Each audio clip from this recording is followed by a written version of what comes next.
have seen Javana in Langkawi, the one with the beautiful leaves and other species. And Sunny collected one specimen, or now two, three, from Bukit Labuhan in Terengganu. And it has been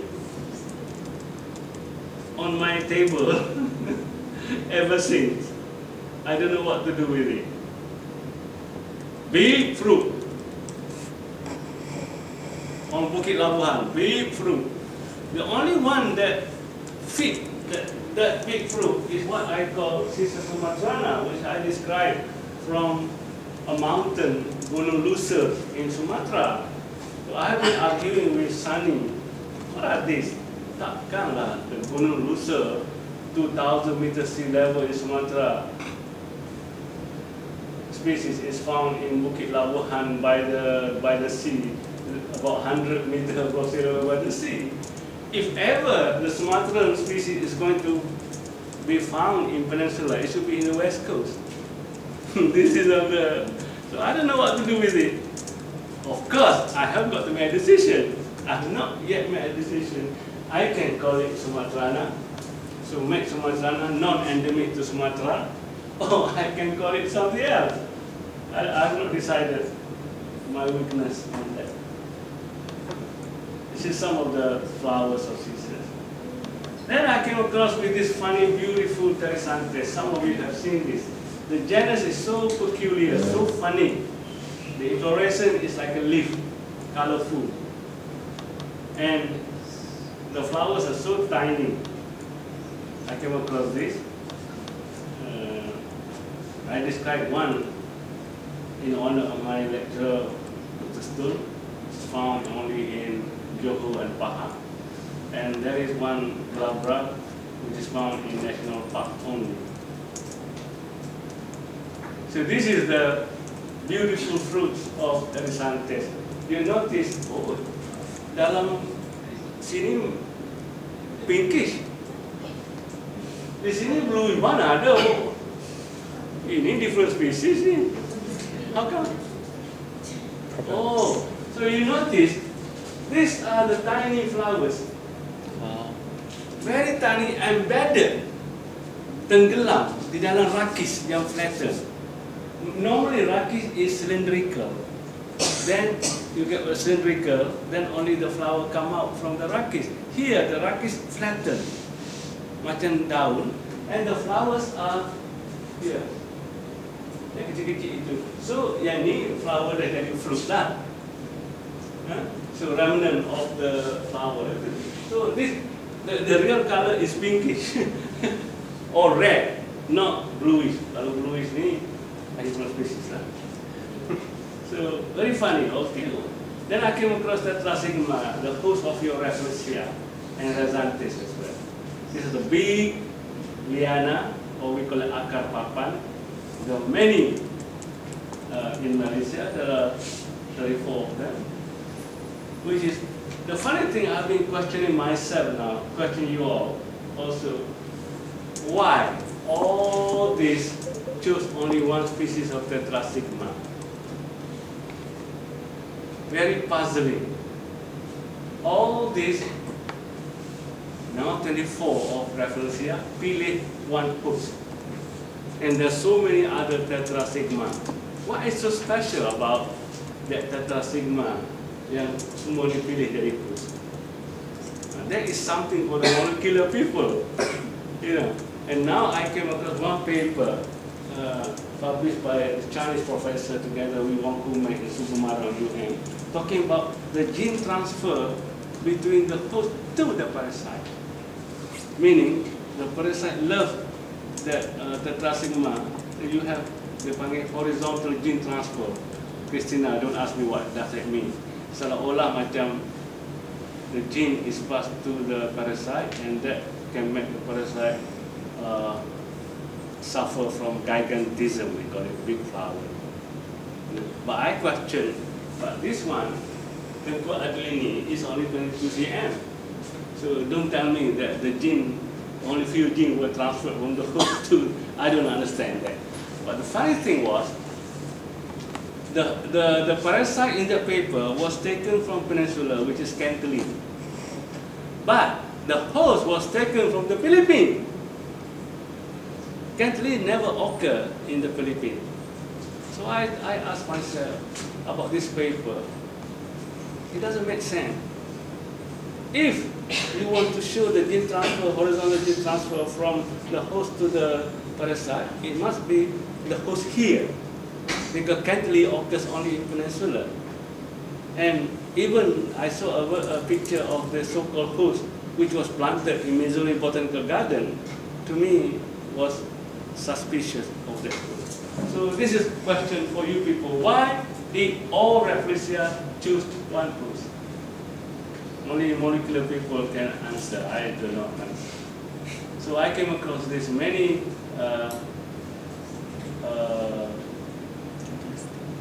species of Tetrasigma. I must tell you a story about this one named after me. It was named initially after Lawson, the Indian, the British botanist working in India.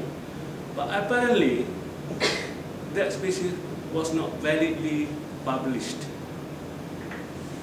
So, Dr. Jeff Welcome discarded that species, and he was so nice to call it after me, which is found here. You see, I'm sure some of you must have noticed the stem of Tetrasigma. Very papillate. This is papillosa. Possibly, the papillate characteristic attract the seeds of the parasite. See, like on close up. Sometimes I just wonder whether Nuraini can take this stem and look at the anatomy of this papillate. They are basically lenticel. Okay, this is Tetrasigma. This is the host of Rafflesia. We have been grappling with the name. Now we are happy to call it Tetrasigma rafflesii. Okay, I'm finishing. This is Tetrasigma pedunculare by the roadside. So, as a conclusion, I started with Vitis in the white sand, Teresanthus and Lea. I excluded Lea, I maintained Teresanthus, and I broke up Vitis into many genera. And now, many works on the DNA came around. And DNA said, all this should be in a subfamily Phytoideae. Lea should come back and forming a subfamily on its own, Leodidae. So taxonomy was like that, broken, coming back with the use of the DNA work. I have no quarrel. If you think Lea is a Vitacea, fine. DNA showed that, anatomy showed that. It's only the difference that which I can accept. Our friend here climbed by tendril. Our friend here does not have tendril. Still there. Seed rumination. Our friend here 1 to 4 seeded. Our friend here can go to 6 seeded. Ada 6 biji dalam 1 biji. I can accept that. No quarrel with Christina. But lately, this I must quarrel. Professor Jun Wen, who studied DNA, concluded the genus that I established, Ampelocyssus and Teresanthus, are so well nested in the same clade in her paper, she argued. And, oh no, I was rushing. That she was thinking, can these 3 be in one genus? Oh, this one I've got to quarrel. Why? I've got to quarrel because she wants to reduce my genus. There is a story to it. Once upon a time, there was a genus called Conera, named after Professor Corner. rotan, only found in southern Johor, Sarawak. His student, Dr. John Transfield, reduced Genera to calamus. He was mad.